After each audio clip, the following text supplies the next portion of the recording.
My son's girlfriend's parents showed up saying, "Your son won't take no for an answer." The doorbell rang at 10:30 on a Thursday night. I was already in my pajamas watching some crime documentary when I heard it. Through the peephole, I saw two people I vaguely recognized standing on my porch looking furious. The woman had her arms crossed tight across her chest, and the man kept checking his phone like he was timing something. I opened the door and immediately recognized them as Vanessa's parents. My son Caleb had been dating Vanessa for about 8 months now. She was a sweet 16-year-old girl with long, dark hair who came over for dinner sometimes.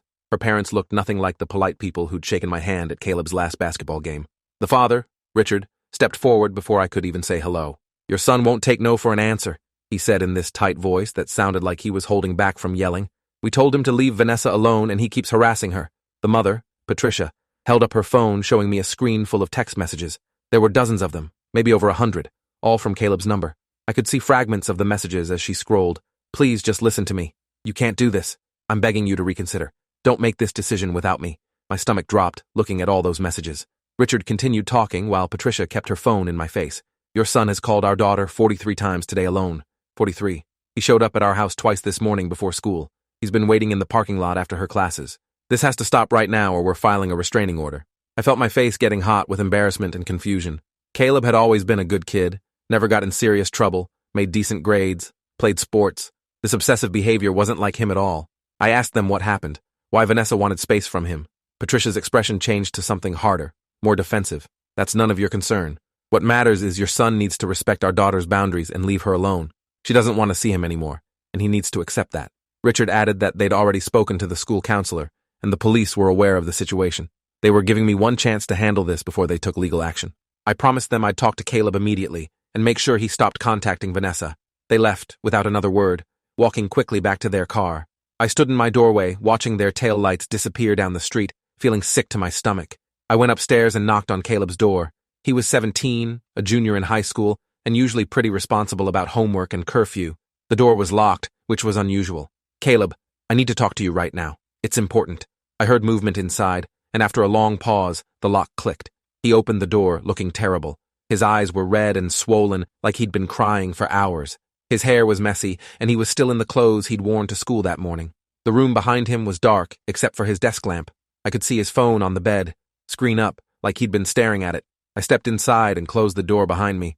"Vanessa's parents just came here. They said you've been harassing her, calling dozens of times, showing up at their house. What's going on?" Caleb's face crumpled, and he sat down hard on his bed. His hands were shaking as he picked up his phone. "Dad, I know how this looks, but you have to understand what's happening. Vanessa is pregnant." The words hit me like cold water. I sat down in his desk chair because my legs suddenly felt weak. My 17-year-old son got his 16-year-old girlfriend pregnant. "How long have you known?" I asked, trying to keep my voice steady. Caleb wiped his eyes with the back of his hand. "She told me 3 days ago. She took a test, and it was positive. She was scared and crying, and I told her we'd figure it out together. We talked about all the options, keeping it or adoption or whatever she wanted to do. I said I'd support her no matter what she chose. Then the next day, she stopped answering my calls. Her parents picked her up from school, and I haven't been able to talk to her since." He showed me his phone with all the unanswered messages. I scrolled through them, reading his increasingly desperate pleas. "Please just call me back. Are you okay? Your parents can't keep us from talking. I need to know you're safe. Don't do anything without telling me." None of the messages were threatening or mean, just desperate and worried.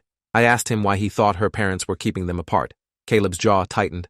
"I think they're making her get an abortion, without even letting her think about it or talk to me about it. That's why they want me to stop calling. They don't want me to have any say in what happens." My head was spinning, trying to process everything.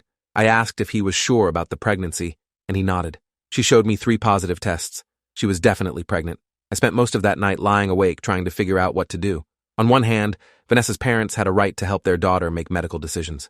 On the other hand, Caleb was the father, and shouldn't he have some say in what happened?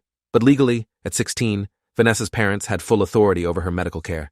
I kept thinking about those text messages, how desperate Caleb sounded.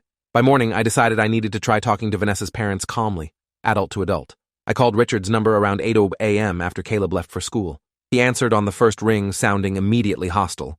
I told him I wasn't calling to cause problems. I just wanted to understand the situation. There was a long silence before he said in this cold voice that Vanessa was dealing with a private medical issue, and it was none of our business. I tried to explain that Caleb was worried about her, that he cared about her, and just wanted to make sure she was okay. Richard cut me off. "Your son needs to stay away from our daughter. We've already scheduled an appointment to handle this situation, and we don't need his interference." Then he hung up on me. I sat there staring at my phone, feeling helpless. Handle this situation. That's how he'd phrased it, like the pregnancy was just a problem to be eliminated. That evening, Caleb came home from school looking even worse than the night before. He said Vanessa hadn't been in any of her classes. Her friends told him her parents kept her home. He'd tried to go to their house during lunch, but they wouldn't answer the door even though he could see Vanessa's car in the driveway. I'm going crazy, Dad. What if they're forcing her to do something she doesn't want? What if she wants to keep the baby but they won't let her? I tried to calm him down, told him that Vanessa's parents probably just needed time to process everything. But I could see the panic in his eyes getting worse. He pulled out his phone and showed me that he'd tried calling the local women's clinic, the Planned Parenthood, and 2 other abortion providers in the area. None of them could tell him if Vanessa had an appointment due to privacy laws. Then he showed me something else that made my blood run cold. He'd hired a private investigator. I stared at the email confirmation for a $500 retainer payment to someone named Dennis Kovach, licensed private investigator. Caleb, what did you do? He stood up, pacing his small room. I paid him to follow Vanessa's parents, to see where they take her, to find out if they're forcing her to get an abortion against her will. I told Caleb that hiring a private investigator was taking things too far, that it could be seen as stalking or harassment, but he wasn't listening to me anymore. He pulled up the investigator's preliminary report on his laptop. Dennis had been following Patricia for 2 days. The report included photos of her going to the grocery store, getting gas, going to work at her real estate office. Nothing suspicious or relevant to Vanessa's situation. But then on the second page, there were photos from that morning. Patricia's car parked outside a medical building downtown. The timestamp showed she'd been there from 9:15 a.m. to 11:30 a.m. Dennis had zoomed in on the building directory visible through the glass doors. Suite 304 was listed as Women's Health Associates, Obstetrics and Gynecology. Caleb pointed at the screen. That's an abortion clinic, or at least they do abortions there. I called them yesterday, and they said they provide pregnancy options counseling and procedures. She was in there for over 2 hours, Dad. What else would she be doing there? I had to admit it looked suspicious, but 2 hours could mean a lot of things. Initial consultation, paperwork, counseling. It didn't necessarily mean Vanessa had an abortion that day. The next morning, I woke up to find Caleb's bedroom door open and his bed empty. His car was gone from the driveway. My phone showed a text from him sent at 6 a.m. Gone to talk to Vanessa's doctor. Need to know what's happening. I called him immediately, but it went to voicemail. I tried 3 more times with the same result. By 8 a.m., I was getting really worried. I called the medical building where Patricia had been spotted, asking to speak to someone at Women's Health Associates. The receptionist who answered sounded young and uncertain. She said they couldn't give out any patient information. I explained I wasn't asking about a patient. I was looking for my son who might be in their waiting room. She put me on hold for several minutes. When she came back, her voice had changed to something more serious. Sir, your son was here earlier this morning. He was asking questions about a patient and became very insistent when we couldn't help him. We had to ask him to leave. Security escorted him out. My heart sank. Is he still there? She said no. He'd left about 20 minutes ago. I thanked her and hung up, then immediately tried calling Caleb again. This time he answered. His voice sounded strange, disconnected. Dad, they wouldn't tell me anything. I just wanted to know if Vanessa was okay. I told Caleb to come home immediately so we could talk about this rationally. He showed up 30 minutes later looking defeated and exhausted. We sat in the kitchen while I made coffee. Neither of us drank. He explained that he'd gone to the medical building hoping to see Vanessa, maybe catch her before an appointment, but the building had been mostly empty at 6:30 a.m. He'd gone to the clinic's office on the 3rd floor and tried to explain the situation to the receptionist. When she refused to confirm whether Vanessa was even a patient, he'd gotten frustrated and raised his voice. That's when security came. I asked him what he was thinking, showing up at a medical office and demanding information. He looked at me with tears in his eyes. I'm thinking that my girlfriend is pregnant with my baby, and her parents are going to force her to get an abortion without even letting me talk to her about it. That baby is half mine, Dad. Don't I get any say at all? The legal reality was harsh. No, he didn't have any say. At 17, he wasn't old enough to have parental rights even if the baby was born. And Vanessa, at 16, was still under her parents' authority for medical decisions. The law didn't give him any rights in this situation. That afternoon, I got a call from the police. Officer Daniels from the local precinct explained that Richard had filed a formal complaint against Caleb for harassment. They weren't pressing charges yet, but this was an official warning. One more incident, and Caleb would be arrested. Officer Daniels asked to speak to Caleb directly. I handed over the phone and watched my son's face as the officer explained the restraining order process. When Caleb hung up, he looked broken. They're filing for a restraining order tomorrow. I won't even be allowed within 500 feet of Vanessa's house or her school. How am I supposed to go to my own school if she's there? The officer had explained that the school would work out an arrangement, probably having Caleb attend classes at different times, or possibly transferring him to another school temporarily. That night, I called my brother Leo, who was a family lawyer. I explained the whole situation while Caleb sat on the couch pretending not to listen. Leo was quiet for a long time after I finished. Then he said something that surprised me. You need to get Caleb a lawyer. Not me. I do estate planning. He needs someone who specializes in family law and reproductive rights. This situation could get very complicated very fast. Leo gave me the name of an attorney named Rachel Brennan who had experience with reproductive rights cases. I called her office first thing in the morning and explained the situation. She agreed to meet with us that afternoon. Her office was in a modern building downtown with glass walls and expensive-looking furniture. Rachel was in her 40s with sharp eyes and a direct manner. She listened to Caleb explain everything while taking detailed notes. When he finished, she leaned back in her chair. I'm going to be honest with you. This is a difficult situation legally. You're a minor, she's a minor, and her parents have legal authority over her medical decisions. However, there are a few things we might be able to do. She explained that in some states, fathers had the right to be notified about abortion decisions, but our state wasn't one of them. She could potentially file for an emergency injunction to prevent the abortion until paternity was established and Caleb's rights were considered. But that would require proof that an abortion was imminent and would likely make the situation much worse. Rachel asked the question that had been bothering me. Do you actually know for certain that Vanessa wants an abortion? Or is this what you're assuming her parents want? Caleb admitted he didn't know for sure what Vanessa wanted. They hadn't been able to talk since she told him about the pregnancy. That's the real problem here, Rachel said. You're operating on assumptions and worst-case scenarios. For all you know, Vanessa might be planning to keep the baby, and her parents are just protective during a difficult time, or she might have already decided on adoption. You don't actually know what's happening because you haven't been able to communicate with her. She recommended that we try one more time to reach out to Vanessa's parents through a neutral third party. She offered to write a letter to them on law firm letterhead, requesting a conversation to discuss everyone's rights and concerns. Maybe if they understood that Caleb had retained counsel, they'd be more willing to talk. I agreed to let her send the letter. Caleb looked skeptical, but didn't object. The letter went out that afternoon via certified mail. 2 days passed with no response. On the third day, Rachel called to say she'd received a reply from an attorney representing Richard and Patricia. They were formally declining any communication with Caleb or his representatives. Furthermore, they were proceeding with the restraining order and demanding that Caleb delete Vanessa's number from his phone and cease all attempts at contact. The restraining order hearing was set for the following week. Rachel explained that at the hearing, the judge would hear from both sides and decide whether to grant a temporary restraining order. If granted, it would last for several weeks until a full hearing could be scheduled. We need to be prepared for Vanessa to testify that you've been harassing her, Rachel warned Caleb. Her parents have clearly coached her on what to say. You need to stay calm and let me handle the questioning. The hearing was in family court on a Monday morning. I sat in the gallery while Caleb sat at the defendant's table with Rachel. Richard, Patricia, and their attorney sat on the other side. Vanessa was there too, and seeing her made my chest tight. She looked pale and thin, wearing a loose sweater that hid her body. She wouldn't look at Caleb even though I could see him staring at her desperately. The judge, a woman in her 50s named Judge Thornton, called the hearing to order. Patricia's attorney went first, presenting the case for the restraining order.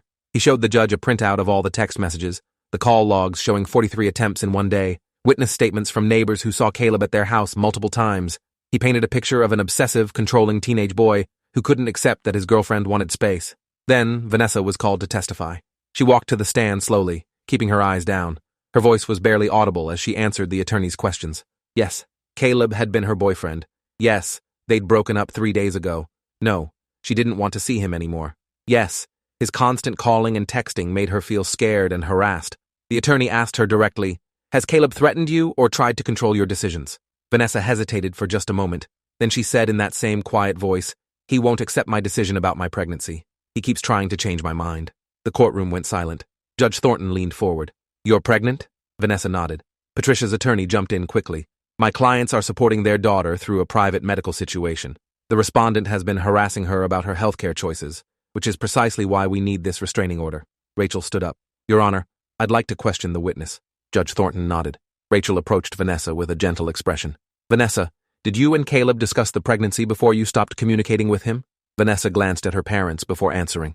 "Yes." "And during that conversation, did Caleb threaten you or try to force you to do anything?" "No. He said it was my choice." Rachel continued. "So when did you decide you no longer wanted to communicate with Caleb?" Vanessa's voice got even quieter. "After I told my parents. They said it would be better if I didn't talk to him while I figured things out." Rachel nodded. "And have you figured things out? Do you know what decision you're making about the pregnancy?" Vanessa started crying. Patricia's attorney objected. "Your Honor, the witness's medical decisions are not relevant to whether a restraining order should be granted." Judge Thornton sustained the objection, but I could see her expression had changed. She looked at Vanessa with something like sympathy. Rachel returned to her table and addressed the judge. "Your Honor, my client is not harassing his former girlfriend. He's trying to communicate with her about a pregnancy that involves him too. He has a legitimate interest in understanding what's happening and ensuring that any decisions being made are truly Vanessa's choices and not being forced on her by others. Patricia's attorney stood up. That's outrageous. My clients are not forcing anything on their daughter. They're protecting her from harassment during an incredibly difficult time. Judge Thornton held up her hand for silence. She looked at Vanessa, who was still crying on the stand. Vanessa, I'm going to ask you a direct question, and I need an honest answer. Are you making your own decisions about this pregnancy, or are your parents making them for you? Vanessa looked at her parents, then at Caleb, then at the judge. Her mouth opened, but no sound came out. The silence stretched for what felt like minutes. Finally, she whispered something I couldn't hear from the gallery. Judge Thornton asked her to speak up. Vanessa's voice cracked as she said, I don't know what I want. The courtroom erupted. Patricia tried to stand up, and her attorney pulled her back down. Richard's face had gone bright red. Judge Thornton banged her gavel. Everyone sit down and be quiet. She looked at Vanessa with concern. Would you like to speak to me privately in my chambers? Vanessa nodded, tears streaming down her face. Judge Thornton called for a 15-minute recess and asked Vanessa to come with her. She also asked both attorneys to join them, leaving the rest of us in the courtroom. I watched Caleb slump in his chair, his head in his hands. After 20 minutes, they came back out. Judge Thornton looked serious as she took her seat. After speaking with Vanessa privately, I'm denying the request for a restraining order at this time. However, I'm ordering mandatory family counseling for Vanessa and her parents, and I'm ordering that Vanessa be allowed to communicate with Caleb if she chooses to do so. Patricia stood up. Your Honor, that's not acceptable. Judge Thornton's voice turned cold. Sit down, Mrs. Whitman. This is my courtroom and my decision. I'm also ordering that no medical procedures regarding Vanessa's pregnancy take place for the next 2 weeks while she receives counseling and has time to make an informed decision without pressure from anyone. If the parents violate this order, they will be held in contempt. After the hearing, I found Caleb outside the courtroom. He was leaning against the wall, looking dazed. Rachel came out and explained what had happened in chambers. Vanessa had broken down and told the judge that her parents had already scheduled an abortion for the following day. She said she wasn't sure if she wanted it, but felt like she had no choice. Her parents had told her that keeping the baby would ruin her life, that Caleb would abandon her, that she'd end up a single mother with no future. The judge had been furious.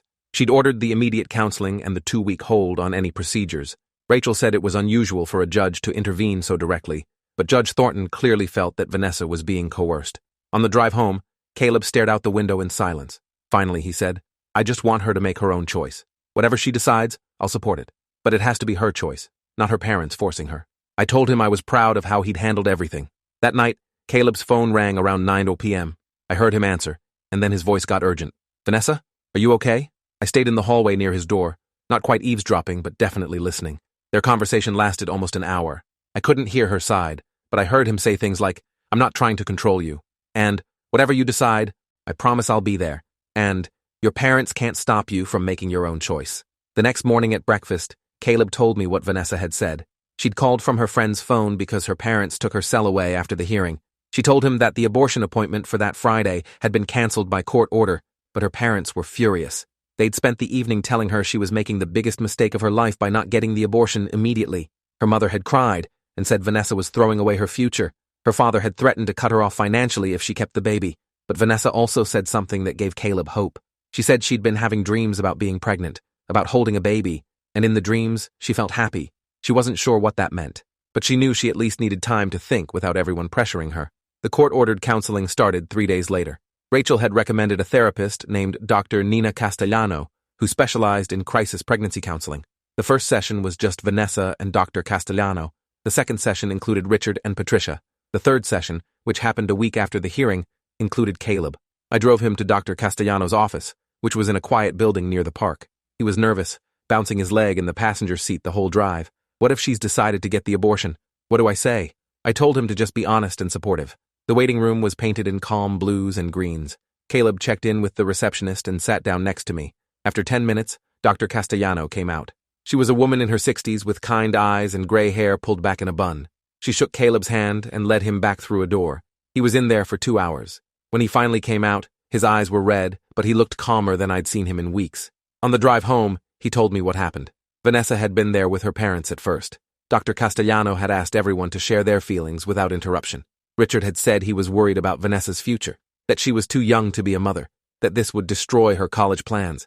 Patricia had cried and said she just wanted to protect her daughter from making a mistake she'd regret forever. Then Vanessa spoke.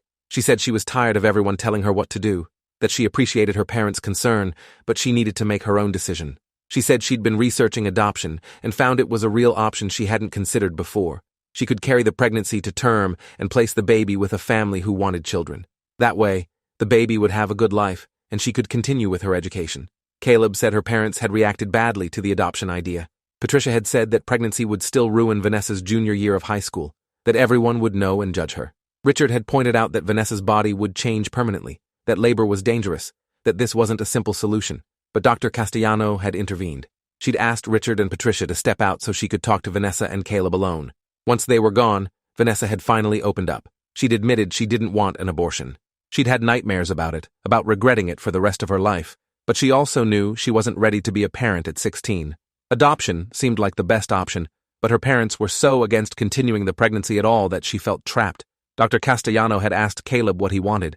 He'd told Vanessa the same thing he'd been saying all along, that he'd support whatever decision she made. If she wanted to parent the baby together, he'd figure out how to make it work. If she wanted adoption, he'd help her find a good family. If she ultimately decided on abortion, he wouldn't fight her even though it would hurt. The important thing was that it was her genuine choice. Vanessa had cried and said she wished her parents could be that supportive. At the end of the session, Dr. Castellano had called Richard and Patricia back in. She'd told them directly that Vanessa was leaning toward adoption and that as her parents, they needed to support her decision even if they disagreed with it. She'd also said that trying to force an abortion on a teenager who didn't want one could cause serious psychological trauma. Richard had argued that adoption was just as traumatic, forcing Vanessa to go through pregnancy and labor only to give up a baby. But Dr. Castellano had been firm. The research shows that women who have abortions they don't want suffer more psychological harm than women who choose adoption, even when adoption is difficult. Vanessa is being clear about what she feels she can handle. You need to listen to her. The session had ended with an agreement to meet again in 3 days. Over the following week, I watched Caleb transform. He started researching adoption agencies and open adoption arrangements. He printed out information packets and shared them with Vanessa through email since her parents still had her phone. He found stories from birth mothers who'd chosen adoption and felt good about their decision years later. He was trying so hard to support her without pushing his own agenda. I was genuinely proud of him for growing up so much in such a short time. The second counseling session with everyone together was apparently more positive. Dr. Castellano reported to the judge that Vanessa was now clear about wanting to pursue adoption. Richard and Patricia were still resistant, but had agreed to at least discuss it as an option. Dr. Castellano recommended continuing counseling throughout Vanessa's decision-making process. The judge extended her order prohibiting any abortion procedures for another 2 weeks and scheduled a follow-up hearing. During this time, I got a call that changed everything. It was from Richard. His voice was different, less hostile, almost broken. He asked if we could meet to talk, just the two of us. I agreed, and we met at a coffee shop near downtown. Richard looked like he'd aged 10 years. He ordered coffee he didn't drink and sat across from me in silence for a while. Finally, he said, "I need to tell you something, and I need you to keep it confidential until I figure out how to handle it." My stomach dropped. He continued, "Patricia and I got Vanessa's medical records from her first OB appointment, the one she went to when she first found out she was pregnant. The records show that Vanessa is actually 9 weeks pregnant, not 6 weeks like she told everyone. I did the math in my head. 9 weeks ago would have been before Vanessa and Caleb started dating. They'd only been together for 8 months, but they hadn't become intimate until a few weeks into their relationship." I asked Richard what he was saying. Richard's hands were shaking as he pulled out his phone and showed me photos of medical documents. The ultrasound report clearly stated gestational age of 9 weeks 2 days based on fetal measurements. The date of the ultrasound was 2 weeks ago. I stared at the numbers trying to make them make sense. Richard said, "Caleb isn't the father. Vanessa got pregnant before she started dating him. I think she knew she was pregnant and started dating Caleb to have someone to blame it on. The accusation made me angry at first. I started to defend Caleb, to say Vanessa wouldn't do that, but Richard cut me off. I know how this sounds, but think about it. Vanessa told Caleb she was pregnant within a few weeks of them becoming intimate. How did she know so fast? Because she was already pregnant and was waiting for the right time to tell him. My mind was racing. If this was true, it meant Caleb had been putting himself through hell for a pregnancy that wasn't even his. It meant all the harassment accusations, the restraining order hearing, the desperate attempts to contact Vanessa had been for someone else's baby. I asked Richard who the real father was. He shook his head. Vanessa won't tell us. She insists it's Caleb's even when we show her the medical evidence. Patricia and I have been going crazy trying to figure out who it could have been. I felt sick. Does Caleb know about this? Richard said no. That's why he'd wanted to meet with me first. He wanted to know how I thought we should handle it. Part of him wanted to tell Caleb immediately, to let him off the hook for a responsibility that wasn't his. But another part worried about what it would do to Vanessa if everyone knew she'd been lying. I asked the question that had to be asked. Richard, do you know who the father is? Do you suspect anyone? Richard's face did something complicated. Then he said very quietly, I think it might be Patricia's brother. My uncle. He lives with us. Has been staying in our guest room for about 6 months. I felt my blood turn cold. You think your brother-in-law got your 16-year-old daughter pregnant? Richard nodded, his eyes filling with tears. He's 42. He's always been too friendly with Vanessa. Too interested in her life, her friends, what she does. Patricia always said I was paranoid, that he was just being a good uncle. But now, with the timeline, he trailed off. I asked if he'd confronted this uncle. Richard said he'd asked him directly, and the uncle had denied it completely. Said Richard was crazy for even suggesting such a thing. But the uncle had moved out the next day, saying he needed space from the accusation. I told Richard that if he believed his daughter had been abused by an adult family member, he needed to call the police immediately. This wasn't about pregnancy anymore. This was about a potential crime. Richard looked defeated. Patricia won't let me. She says I'm wrong, that I'm ruining her brother's life with false accusations. She says the father is probably some boy from school that Vanessa hooked up with at a party. She thinks Vanessa is just confused about dates, but I know my daughter. She's not confused. She's protecting someone. We sat there in that coffee shop for another hour while Richard told me everything he suspected. The uncle, whose name was Gerald, had started living with them after losing his job in construction. He'd been unemployed and depressed. Vanessa had been sympathetic to him, spending time talking to him after school. Richard had thought it was sweet that she was being kind to someone going through a hard time. Now he wondered if Gerald had taken advantage of that kindness. Richard had looked through Vanessa's room after Gerald moved out and found a bracelet he'd never seen before. An expensive silver bracelet with Vanessa's name engraved on it. When he asked Vanessa where it came from, she said a friend gave it to her. But Richard had found the receipt in Gerald's nightstand drawer. He'd bought it 6 weeks before Vanessa got pregnant. I didn't know what to tell Richard. This was so far beyond the situation I'd thought we were dealing with. I'd assumed this was about teenage pregnancy and parental control. Now it seemed like it might be about abuse and cover-up. I asked Richard what he wanted me to do with this information. He said he needed help convincing Patricia to take this seriously. He thought if another parent backed up his concerns, Patricia might listen. He also wanted to know if I'd support a DNA test to prove Caleb wasn't the father before Vanessa made any permanent decisions about the pregnancy. I agreed to both. The next step was telling Caleb. I went home and asked him to sit down. He could tell something was wrong by my expression. I explained everything Richard had told me. The gestational age, the timeline that didn't match, the possibility that Vanessa had lied about him being the father. Caleb's face went white. He kept shaking his head. No, that's not possible. We were together. She told me I was the first. But even as he said it, I could see doubt creeping into his eyes. I asked him to think carefully about the timeline. When exactly had they first been intimate? He counted back on his fingers. 7 weeks ago. Maybe 8 at the most.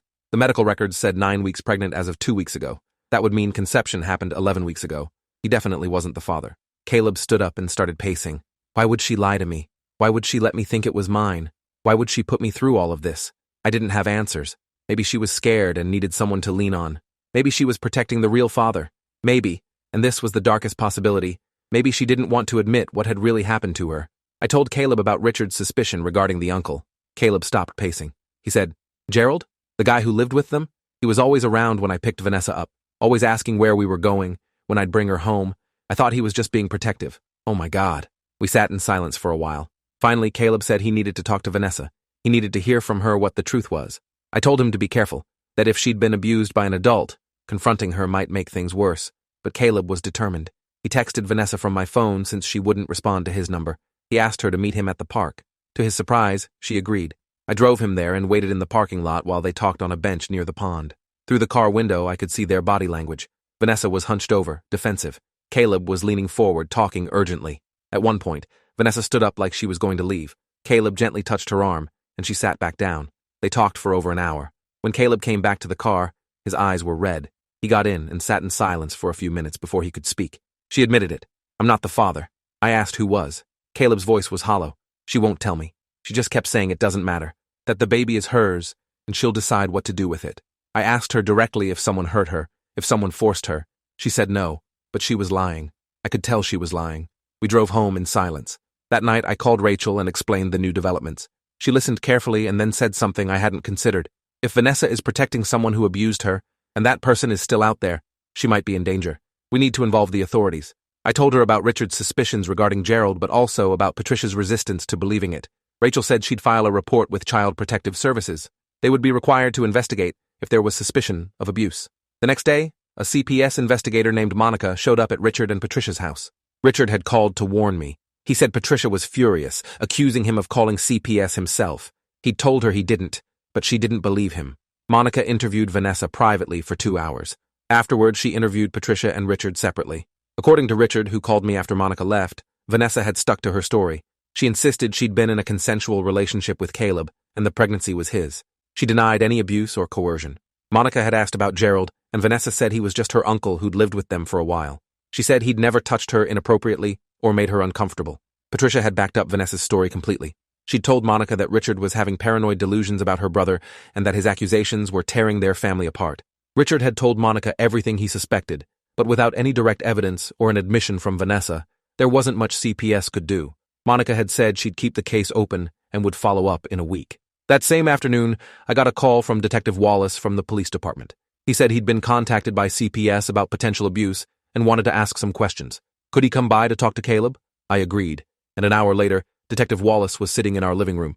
He was in his 50s with graying hair and a calm demeanor that probably made people trust him. He explained to Caleb that they were investigating a report about Vanessa and needed to understand the full timeline of their relationship. Caleb went through everything again. When they started dating, when they first became intimate, when Vanessa told him about the pregnancy.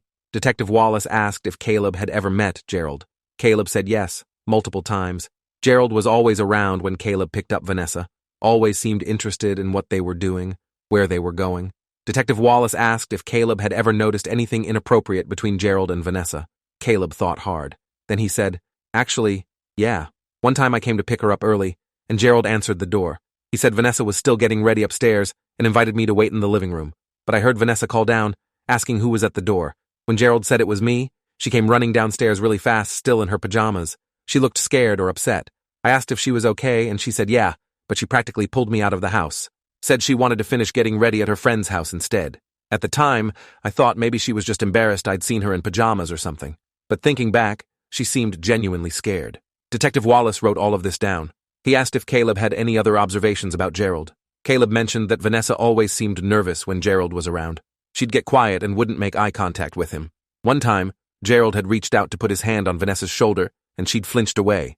Gerald had laughed it off, saying Vanessa was jumpy, but Caleb remembered thinking it was weird. After Detective Wallace left, I asked Caleb how he was handling all of this. He said he felt stupid for not seeing what might have been happening. If Gerald had been abusing Vanessa, Caleb had been going to that house multiple times a week and never realized. I told him that predators are good at hiding what they do, that it wasn't his fault for not knowing.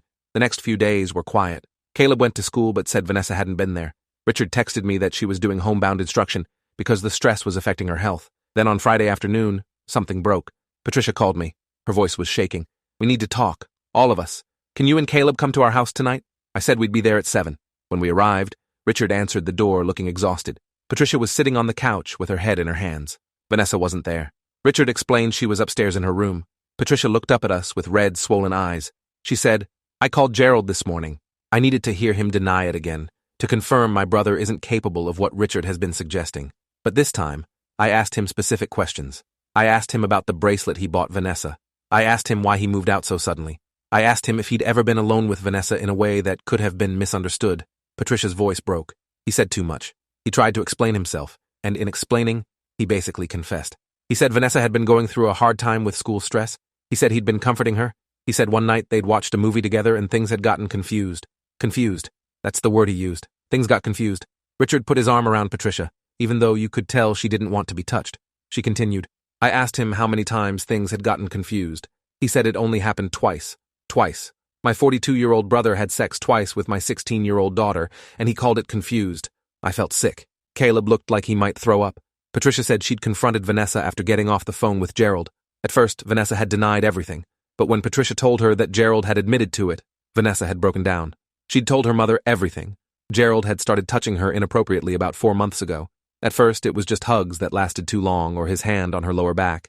Then one night, when Patricia and Richard were both working late, Gerald had come into her room and kissed her. She'd been confused and scared, but he'd told her it was natural, that she was beautiful and mature for her age. The second time had happened a week later. That's when she got pregnant. Patricia was sobbing now. She said she was a terrible mother, that she should have seen what was happening, that she should have believed Richard when he first voiced his suspicions. She said Vanessa had been terrified to tell anyone because Gerald had said no one would believe her. He'd said people would think she seduced him, that she'd get in trouble. So when Vanessa realized she was pregnant, she'd panicked and started dating Caleb to have a cover story. She'd convinced herself it could be Caleb's baby, even though the timing didn't quite work. Richard spoke up. We called Detective Wallace this afternoon. He's coming tomorrow morning to take Vanessa's formal statement. We're also getting a restraining order against Gerald. Patricia's voice was fierce through her tears. I want him arrested. I want him in prison. I don't care that he's my brother. He raped my daughter. The room was silent except for Patricia's crying.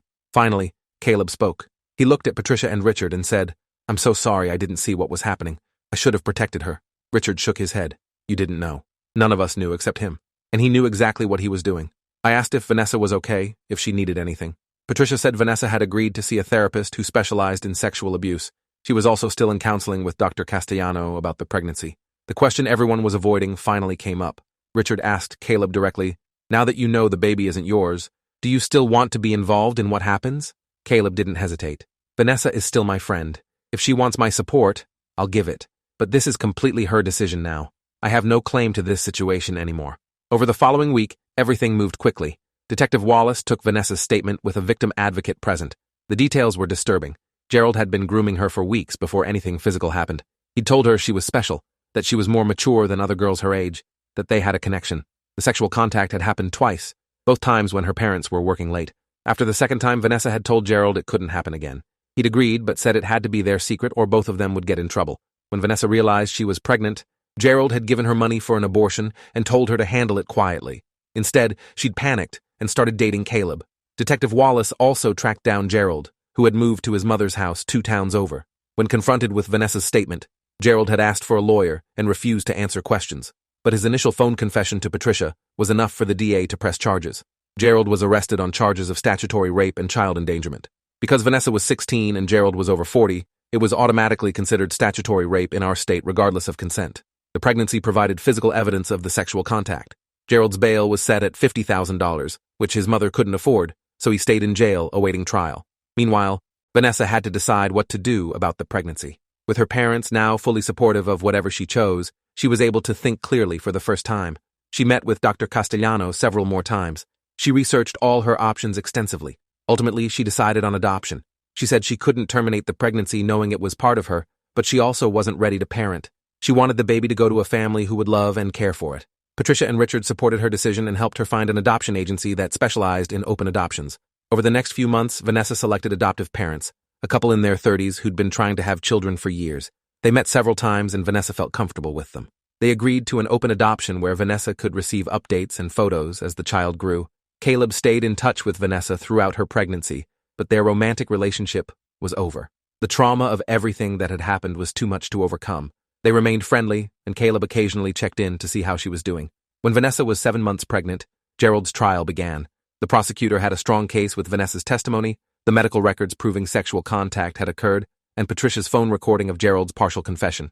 Gerald's defense attorney tried to argue that Vanessa had initiated the contact, that she'd seduced a vulnerable man who was staying with her family. The jury didn't buy it.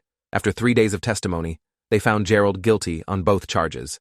The judge sentenced him to 12 years in prison with no possibility of parole for at least 8 years. Vanessa cried when the sentence was read, but afterward she said she felt like she could finally breathe. The man who'd hurt her was going away for a long time. 2 months later, Vanessa gave birth to a healthy baby girl. The adoptive parents were there for the birth, and Vanessa got to hold her daughter for a few hours before saying goodbye. She said it was the hardest thing she'd ever done, but also felt right. She knew her daughter would have a good life with parents who desperately wanted her. In the aftermath of everything, I often thought about how close we'd come to a terrible injustice. If Richard hadn't gotten those medical records, if the timeline hadn't been checked, Caleb would have spent years believing he'd fathered a child through Vanessa. He might have taken on financial and emotional responsibility for someone else's crime. More importantly, Gerald might have never been caught. He could have continued living with the family, continued having access to Vanessa, maybe even hurt her again or hurt someone else. The whole situation had been a nightmare, but at least the truth had come out. Vanessa got therapy and slowly started rebuilding her life. She returned to school for her senior year and applied to colleges. The adoption agency sent her photos of her daughter every few months, and she said seeing the baby happy and healthy with her new family brought her peace. Caleb learned some hard lessons about relationships and trust.